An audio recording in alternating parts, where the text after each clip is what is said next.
Guys আপনারা কেমন আছেন? আশা করি ভালো আছেন। আজকে আপনাদের সামনে একটু মালদ্বীপের বিষয় নিয়ে আলোচনা করবো। অনেক ভাই মালদ্বীপের বিষয় নিয়ে আমাকে জানতে চাইছেন। মানে মালদ্বীপের অনেকে বলতেছে মালদ্বীপ বিষয়, আসলে মালদ্বীপ বিষয় খোলা আছে, আপনারা চেষ্টা করতে পারেন বা আপনার আত্মীয় স্বজন আছে তাদের মাধ্যমে আপনারা আসবেন। কিন্তু মালদ্বীপের বিষয় খোলা আছে, যারা আসতে চান অবশ্যই আসতে পারেন। কোম্পানি আছে, ফ্রি বিষয় আছে, রিসিটও বিষয় পাওয়া যায়। এটা অনেক অ্যামাউন্ট লাগে বা দিয়েছে, সেটা মানে যারা এখানে পুরান থাকে তারা এইসব রিসিটের বিষয় বার করতে পারে। তো আপনারা সেই হিসাবেও আসতে পারেন আপনাদের আত্মীয় স্বজনের সাথে যোগাযোগ করে। কিন্তু দালাল মাঝরা আসবেন, কিন্তু দালাল ভালো হতে হবে, খারাপ হলে দিয়েছে আপনাকে এয়ারপোর্টে আসলেন, দিয়েছে এয়ারপোর্টে শুয়ে থাকতে হবে, তাহলে আপনার সাথে এখানে কি করবেন? তাই আমি বলতেছি যে আসবেন আত্মীয় স্বজনের মাধ্যমে আসবেন, আসলে দিয়েছে এখানে মালদ্বীপে সুবিধা আছে, ভালো তেমন ভালো আবার তেমন খারাপ না, মোটামুটি আপনি চলতে পারবেন।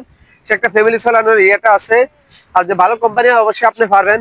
আর দ্বিতীয়ত মালদ্বীপে আপনারা যারা অনেক ভাই মতামত করছেন অবশ্যই আপনারা আসতে পারেন, মালদ্বীপে ভিসা খোলা আছে। আর দ্বিতীয়ত আর কি বলবো আপনাদের, আমি তো অনেকবারে বলছি যে ফ্রি ভিসা না এসে কোম্পানি ভিসা আসুন। কোম্পানির ভিসা সুবিধা ভালো আছে, রিসিটের ভিসা ভালো, কিন্তু কোম্পানি ভিসা ভালো কারণ কি আপনি যেখানে কাজ করবেন সেখানে কোম্পানির সবকিছু আপনার সবকিছু করবে, তারা টেক কেয়ার করবে, দিয়েছে ফ্রি বিষয়ে তেমন করবে না। আর দ্বিতীয়ত এখানে ফ্রি বিষয় আসে আপনি কোন কাজ টোকা নেবেন, দিয়েছে এখানে সব পানি আর পানি, এক আইল্যান্ডে আরেক আইল্যান্ডে যাইতেও অনেক সমস্যা হবে। তাই এই জন্য আপনার কোম্পানি আছে, কোম্পানির মাধ্যমে সব কাজ করতে পারবেন।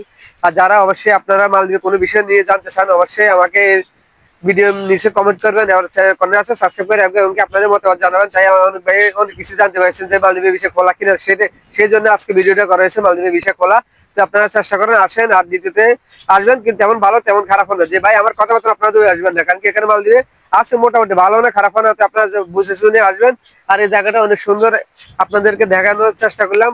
জায়গাটা অনেক সুন্দর, আমরা এখানে আসছি আজকে পার্টির জন্য। তো ঠিক আছে, আপনারা দেখতে থাকুন আর আপনাদের আরেকটা ভিডিও নিয়ে আপনাদের এই আইল্যান্ডে আসার চেষ্টা করবো, আপনাদের ভিডিও দেওয়ার চেষ্টা করবো। তো এই বলে আমি বিদায় দিতেছি।